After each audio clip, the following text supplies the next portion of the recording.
Kakinada cinema road లో గల సూర్యకళ మందిరంలో లక్కరాజు శేషకుమారి సాంస్కృతిక వేదిక ఆధ్వర్యంలో సంగీత కచేరీ జరిగింది. సరస్వతి గాన సభ గౌరవ అధ్యక్షురాలు పెద్దాడ సూర్యకుమారి, అధ్యక్షుడు కేవీఎస్ ఆంజనేయమూర్తి జ్యోతి ప్రజ్వలన చేసి సంగీత కార్యక్రమాన్ని ప్రారంభించారు. కార్యక్రమంలో భాగంగా ప్రముఖ న్యాయవాది పేపకాయల రామకృష్ణ త్యాగరాజస్వామి పంచరాత్న కీర్తనలతో పాటు పలు రాగాలు కీర్తనలను ఆలపించారు. ఆద్యంతం సాగిన సంగీత కచేరీ ఆహుతులను ఎంతగానో రంజింపచేసింది. ఈ కార్యక్రమంలో సరస్వతి గాన సభ జీవితకాల చైర్మన్ కొమ్మిరెడ్డి శ్రీ రామనరసింగారావు, ఉపాధ్యక్షుడు ఎల్ సత్యనారాయణ, టిక్కు, నగర ప్రముఖులు, సంగీతాభిమానులు పాల్గొన్నారు. లక్కరాజు శేషకుమారి గారు అని చెప్పి ఇంతకుముందు ఎంతో సేవ చేశారు ఈ సరస్వతి గాన సభకి.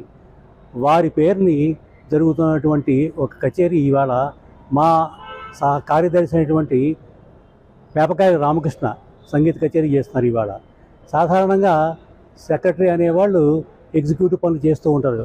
స్వతహాగా సంగీతం పాడేవాళ్ళు అతి తక్కువ. 1904 నుంచి పనిచేస్తున్నటువంటి ఈ సరస్వతి గాన సభలో ఎంతోమంది అనేక మంది కార్యదర్శులు పనిచేశారు. వారందరికీ సంగీతంలో అంతో ఇంతో ప్రవేశము పరిచయం ఉన్నవారే. అయితే కచేరీ చేసే స్థాయి మాత్రం చాలా తక్కువ మందికే ఉంది. ఇవాళ పేపకాయల రామకృష్ణ గారు ఇక్కడ కచేరీ చేస్తున్నారు.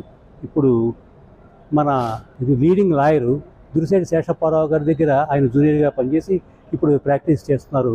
అంతేకాక అనేకటువంటి సంస్థలతో ఆయనకి పరిచయం ఉంది.